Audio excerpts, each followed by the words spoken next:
Merci Maïka pour ma prédication que tu as commencé par les chants. Me voici pour faire ta volonté. Seigneur, attire mon cœur à toi. Merci, parce que c'est le Saint-Esprit qui conduit toutes choses. Je vous invite à faire la lecture dans la parole de Dieu, dans l'évangile de Jean, le chapitre 6, le verset 37 jusqu'au verset 44. Évangile de Jean, chapitre 6, le verset 37 jusqu'au verset 44.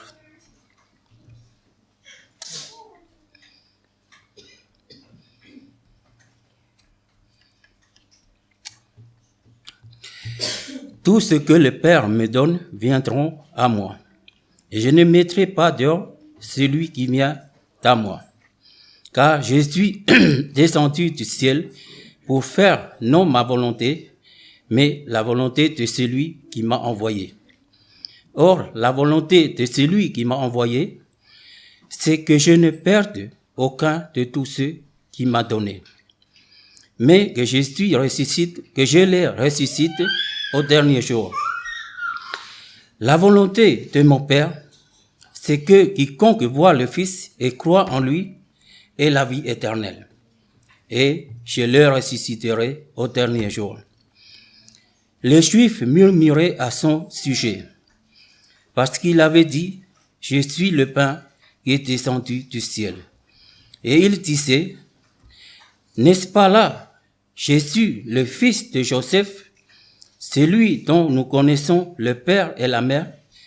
Comment donc dit-il, « Je suis descendu du ciel » ?»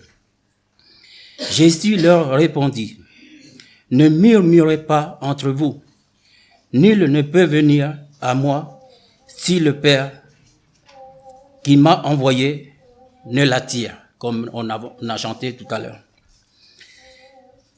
Et je les ressusciterai au dernier jour. Amen. Tout ce que le Père me donne viendront à moi, et je ne mettrai pas dehors celui qui vient à moi. Jésus, nous avons chanté tout à l'heure, « Me voici pour faire ta volonté ». Et Jésus est venu aussi dans ce monde pour faire la volonté de son Père. Et Jésus dit ici, « Tous ceux que le Père me donne viendront à moi ».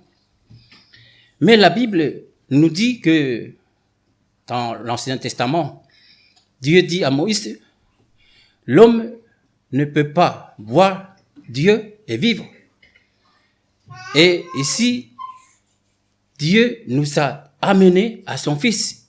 Mais Jésus-Christ, il est Dieu. Frères et sœurs, il n'y a pas de hasard avec Dieu. Tout ce que Dieu a préparé, il a fait. Au commencement, il a dit, faisons l'homme à notre image. Un autre verset, Dieu dit, créa l'homme à l'image de Dieu. Pourquoi Dieu dit, faisons l'homme à notre image? Ça veut dire, Dieu le Père, Jésus-Christ le Fils et le Saint-Esprit. Il peut dire, créa l'homme et puis c'est tout. Mais non, il a dit, créa l'homme à l'image de Dieu. Ça veut dire quoi? Ça veut dire, c'est ça le chemin que son Fils va prendre pour venir dans ce monde, le chemin de l'homme. Et Jésus marcha dans le monde sur le chemin de l'homme jusqu'à la croix. Et quand Jésus ressuscita, il nous a dit, « Je suis le chemin, la vérité et la vie. Nul ne vient au Père que par moi. » Ça veut dire que pour Jésus, il a pris le chemin pour venir dans ce monde, le chemin de l'homme. C'est pour ça que Dieu nous amène à lui, parce qu'il est un homme, 100% homme et 100% Dieu. Pour aller au ciel, c'est lui le chemin. nul ne vient au Père sans Jésus-Christ. C'est lui seul le chemin. Il dit ici que tout ce que le Père me donne viendront à moi. Ça veut dire, frères et sœurs, ce n'est pas nous qui vient à Jésus. Non, c'est Dieu, le Dieu Tout-Puissant, car la Bible nous dit dans Éphésiens chapitre 1er, le verset 4, il a dit, avant même la création du monde, il nous a élus pour que nous soyons saints et irréprochables devant lui. Ça veut dire qu'avant la création du monde, il nous a connus comme fils et filles. Et le verset, il nous dit, je ne mettrai pas dehors celui qui vient à moi. Frères et sœurs, ce verset m'a touché beaucoup. Parce que dans toutes les églises, tous les chrétiens et chrétiennes, aucun homme et une femme qui est venu à Jésus sans le péché. Aucun homme et une femme qui est venu à Jésus parce qu'il est pur. Non, nous sommes tous venus à lui avec tous nos péchés, tous nos fardeaux, et jamais Jésus mettra dehors parce que lui là, son péché est plus grand que l'autre. Non, il nous accueille comme frères et sœurs parce que c'est la volonté de son Père. Si, il a dit ici, le verset 39, il a dit, la volonté de celui qui m'a envoyé, c'est que je ne perde aucun de tous ceux qu'il m'a donnés. Et le verset 44, nul ne peut venir à moi si le Père qui m'a envoyé ne l'attire. Ça veut dire que tous les chrétiens et chrétiennes qui sont venus à Jésus, c'est le Père, c'est Dieu qui nous a amenés à lui. Pourquoi? Parce que il a la chair comme nous. Il est un homme comme nous. Imaginons-nous si Jésus n'a pas pris le corps comme nous. Nous ne pouvons pas vivre devant lui. Parce que nous sommes des pécheurs. On ne peut pas vivre devant lui. Parce que Dieu dit à Moïse, l'homme ne peut pas voir Dieu et vivre. C'est pour ça que Dieu a préparé, il a dit au début, créa l'homme à notre image, parce qu'il a décidé, il connaît tout, parce qu'il a dit ça avant le péché. Et puis après, le péché après. Mais Dieu, il connaît, il a connu ce que le diable, ce que Satan va faire. C'est pour ça qu'il a dit, créa l'homme à notre image. Parce que il a préparé que c'est le chemin que son fils va prendre pour venir dans ce monde. Pour que l'homme pécheur peut venir à Jésus.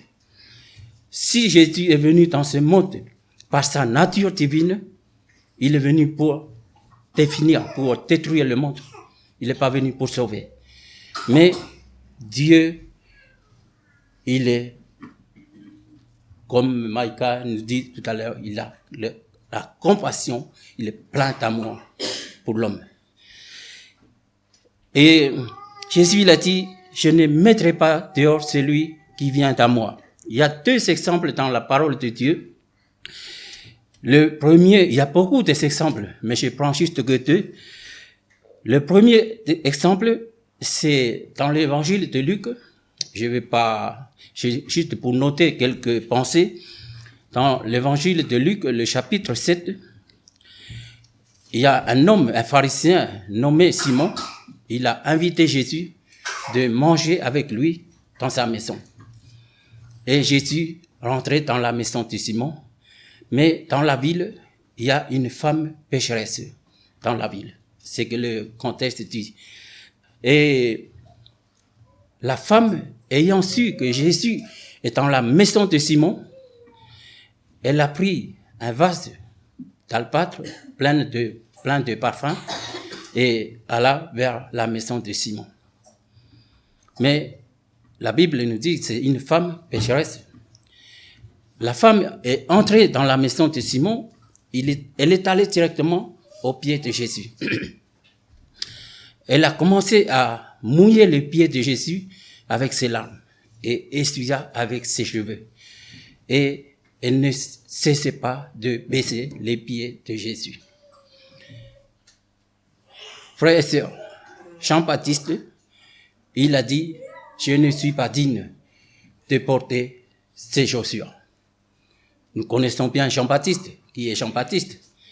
Jésus l'a dit, aucun homme n'est une femme qui est plus grand que Jean-Baptiste. Mais Jean-Baptiste, il a dit, je ne suis pas digne de porter ses chaussures. Mais là, la femme pécheresse, Jésus, il a donné le moyen, il a laissé de toucher ses pieds et baisser ses pieds.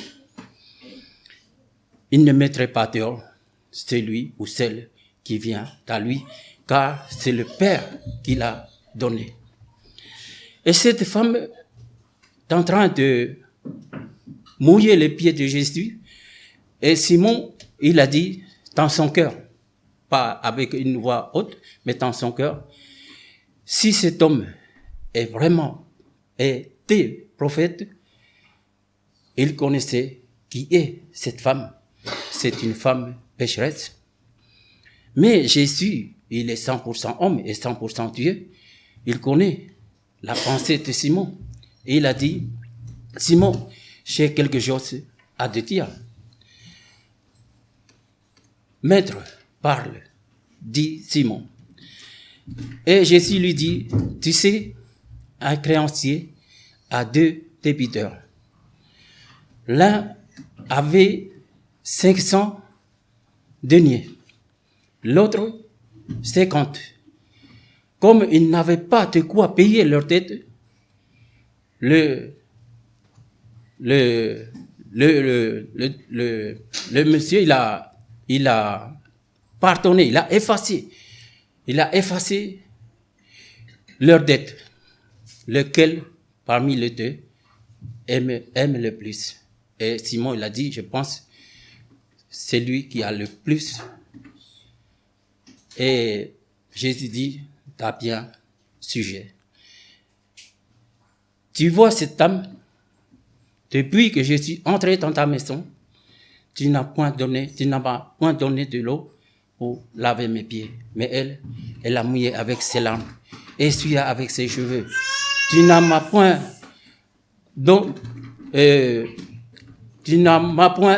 donné un baiser, mais elle ne cessait pas de baisser mes pieds. Tu n'as pas me donné de l'huile, n'a pas versé de l'huile sur ma tête, mais elle a parfumé mes pieds avec du parfum. C'est pour ça que ces nombreux péchés sont pardonnés. Et il a dit à la fin, femme, ta foi t'a sauvée, va en paix. Frères et sœurs, c'est juste pour vous dire, malgré nos nombreux péchés, nos fardeaux, nos lourds fardeaux, mais Jésus ne nous mettrait pas dehors, car c'est le Père qui nous a donné. Et comme les chansons que nous avons chantées ce matin, il n'est pas venu pour faire sa volonté, mais pour faire la volonté de son Père. Et le deuxième exemple, c'est sur la croix, avant juste la mort. Il y a l'histoire, vous connaissez bien, mais je prends juste celui qui était à la droite de Jésus. Il a dit à Jésus, souviens-toi de moi quand tu viendras dans ton règne. Et Jésus l'a dit, aujourd'hui, tu seras avec moi dans le paradis. Frères et sœurs, cet homme, il était crucifié sur la croix à cause de son péché. Mais Jésus, il était sur la croix à cause de nous. Il n'a rien fait. Et cet homme, c'est juste avant sa mort qu'il a demandé à Jésus. Et Jésus, il a dit, c'était aujourd'hui que tu seras avec moi dans le paradis. car c'est le Père qui l'a donné, cet homme, avant sa mort, qu'il a donné à Jésus. Avant sa mort, frères et sœurs. Jésus, il connaît bien la vie de cet homme. Il connaît bien sa vie lui-même. Il est pur, mais il faut qu'il prenne le péché de cet homme pour qu'il porte. Car c'est ça la volonté de son Père. Tu vas dans ce monde pour porter le péché. C'est la coupe que Jésus, qu'on a vue pendant la Sainte Seine. C'est la coupe de la colère de Dieu qu'il a buvée. Avant même la mort de cet homme, il a demandé à Jésus. Et Jésus, il a pris son péché sur lui. Et il a pardonné. Car c'est son Père qui l'a donné. Il y a un autre texte, frères et sœurs. Je veux vous partager dans Philippiens chapitre 2, le verset 6.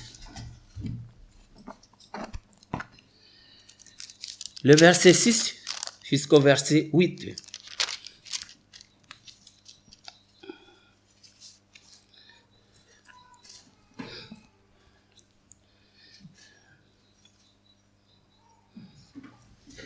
Existant en forme de Dieu, il n'a point regardé son égalité avec Dieu comme une proie à arracher, mais il s'est dépouillé lui-même en prenant une forme de serviteur, en devenant semblable aux hommes. Et il a paru comme un vrai homme. Il s'est humilié lui-même, se rendant obéissant jusqu'à la mort, même jusqu'à la mort à la croix. Ici, frères et sœurs, Jésus, quand il était à la croix, il a vu, il regarda sur cette terre tous les hommes qui l'ont témoigné devant Pilate, crucifie-le, crucifie-le. Relâché par Barnabas, c'est Barnabas ou Barabbas? Barabbas, relâché Barabbas et crucifie-le, Jésus de Nazareth. Sur la croix, il cria à son Père, mon Dieu, pourquoi m'as-tu abandonné? Frères et sœurs, il cria à son Père parce qu'il est Dieu. Il est homme, mais il est Dieu. Dieu, il a abandonné son Fils à cause de nos péchés. Et puis, un moment après, il retourna vers son Père. Il redemandait à son Père, Père, pardonne-leur car ils ne savent pas ce qu'ils font. Pourquoi il a fait ça? Mes bien-aimés, sous la croix, Jésus regarda tous les gens qui l'ont témoigné, crucifie-le, crucifie-le. Il a regardé à tous ceux qui l'ont fouetté, qui l'ont crucifié, cloué sur la croix, à celui qui cracha sur son visage, à celui qui l'a frappé son visage, et à ceux qui l'ont couronné avec une couronne d'épines. Et il se retourna à son Père, Père, pardonne-leur car ils ne savent pas ce qu'ils font. Pourquoi Jésus a fait ça? Mes bien-aimés, parce que c'est vrai que c'est la volonté de son Père, mais il nous a regardé, il a le même corps comme nous. C'est pour ça, il savait la faiblesse de la chair. Il a le même corps comme nous, c'est pour ça qu'il retourna à son Père. Père, pardonne-leur car ils ne savent pas ce qu'ils font. Mais bien aimé, aucun homme dans ce monde peut nous aimer comme ça. Car dans la Sainte Seine, il a dit, ceci est mon sang. Le sang de l'alliance est versé pour beaucoup de personnes.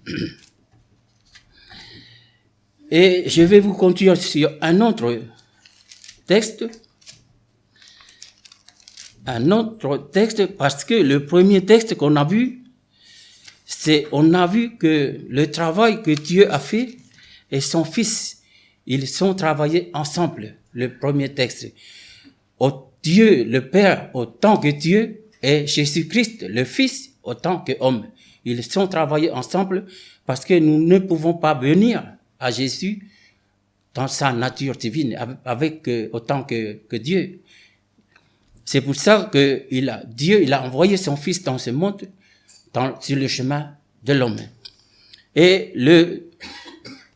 le chapitre 15 de l'évangile de Jean, nous voyons que Dieu le Père, Jésus-Christ le Fils et le Saint-Esprit, ils ne travaillent pas pour le salut de l'homme, mais ils travaillent ensemble pour garder la sainteté dans la vie de l'homme.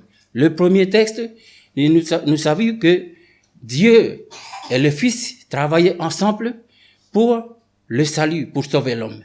Mais ici, pas pour sauver l'homme, mais pour garder la sainteté de Dieu dans notre vie.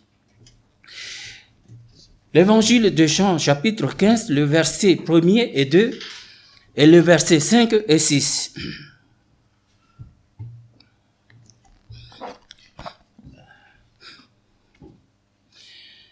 Je suis le vrai cep, et mon Père est le vigneron. Tout sarment qui est en moi et qui ne porte pas de fruits, il le retranche. Et tout sarment qui porte du fruit, il le monte, afin qu'il porte encore plus de fruits. Le verset 5, je suis le cep, vous êtes les sarments. Celui qui demeure en moi et en qui je demeure porte beaucoup de fruits. Car sans moi, vous ne pouvez rien faire. Si quelqu'un ne demeure pas en moi, il est jeté dehors comme le sarment et il sèche, puis on le ramasse, on le jette au feu et il brûle. Mes bien-aimés, je suis le vrai cep. Jésus est le Père, il est le vigneron. Et les sarments, c'est nous. Et le fruit, ce n'est pas nos fruits. C'est parce que il n'y a pas, c'est pas les fruits, c'est deux fruits. Ça veut dire un seul fruit. C'est le fruit du Saint-Esprit. Ce n'est pas nos fruits. Non, on n'a pas de fruits, frères et sœurs. Parce que nous pouvons dire aussi s'il y a des personnes qui convertissent, parce que c'est nous qui va prêcher la parole, c'est nous qui va témoigner. Et nous pouvons dire aussi c'est nos fruits. Non, frères et sœurs, non. C'est le fruit du Saint-Esprit. Nous voyons bien que le premier texte qu'on a lu, c'est Dieu le Père qui nous a amenés à Jésus. Nous sommes des instruments bénis par Dieu. Le premier verset, je suis le vrai cep et mon père est le vigneron. Et le cep, c'est lui qui donne la vie. Et la première chose, frères et sœurs, que nous faisons partie de la famille de Dieu. Parce que Jésus, le cep, le vigneron, c'est Dieu, et nous sommes les sarments. Et le fruit que les sarments donnent, c'est le fruit du Saint-Esprit. Ça veut dire, c'est la vérité que nous faisons partie vraiment de la famille de Dieu. Et le travail du cep, c'est lui qui donne la vie. Mais le travail du vigneron, le Dieu, parce que c'est à lui le champ, c'est pas à nous. Nous appartenons à lui. Nous n'appartenons pas à nous-mêmes. Nous appartenons à Dieu. Et Dieu, nous disons toujours, comme Maïka, il a dit ce matin, il a la compassion, mais il est juste aussi. Il le montre par sa compassion et il le retranche par sa justice. Le sarment qui ne porte pas de fruits, il le retranche. Et frères et sœurs, le fruit, ce n'est pas nous, c'est le fruit du Saint-Esprit. Mais pour porter beaucoup de fruits, ça veut dire les 9 caractères, ce que Paul dit dans Galates, il faut que nous remplissons par les 9 caractères du Saint-Esprit. Et des fois, Dieu nous fait passer comme des élèves. Il y a des élèves qui doublent, même triplent, de passer le bac. C'est comme ça aussi pour nous. Parce que Dieu veut nous faire passer dans des épreuves. Par exemple, il y a l'orgueil. Dieu, il veut nous tester pour que nous débarrassons-nous de l'orgueil. Mais la chair est faible. Des fois, on peut traverser avec la victoire de la croix de Jésus-Christ. Mais des fois, non, je peux pas. C'est vraiment difficile. Mais si nous traversons victorieux, c'est le fruit du Saint-Esprit. C'est parce qu'il y a 9 caractères du Saint-Esprit. Il faut que nous remplissons avec ça. C'est pour ça que le Père, il retranche si le Père voit que nous ne pouvons pas porter le fruit du Saint-Esprit en nous-mêmes. Et frères et sœurs, ça fait mal pour nous si le Père le monte, même pour retrancher. Mais le plus mal, c'est le cep. Parce que c'est le cep qui nous porte tous les jours. Et pourquoi nous ne suivons pas la vie que le cep nous donne chaque jour? C'est lui le plus malheureux. Pourquoi? Parce que il nous aime. Il t'aime, il m'aime. Mais Dieu le Père, c'est lui seul qui le retranche et le monte. Le Fils, le cep, il nous donne seulement la vie. Il faut que nous suivons ce que notre Seigneur veut que nous faisons. Il nous dit ici, demeurez en moi. Et en qui je demeure porte beaucoup de fruits. Mais bien aimés, le monde aujourd'hui veut nous séparer de notre Seigneur. Mais Jésus, il ne mettrait pas dehors celui qui vient à lui, ou celle qui vient à lui. C'est pour ça que le Seigneur nous encourage aujourd'hui de rester, de fortifier dans sa parole, car nous savons la victoire. Et nous voyons ici que celui qui ne demeure pas en Jésus, il jette, il ramasse et ils l'ont jeté dehors et ils l'ont mis dans le feu et il brûle. Mais bien aimé, si Dieu retranche, qui d'autre peut dire ne fais pas ça? Non.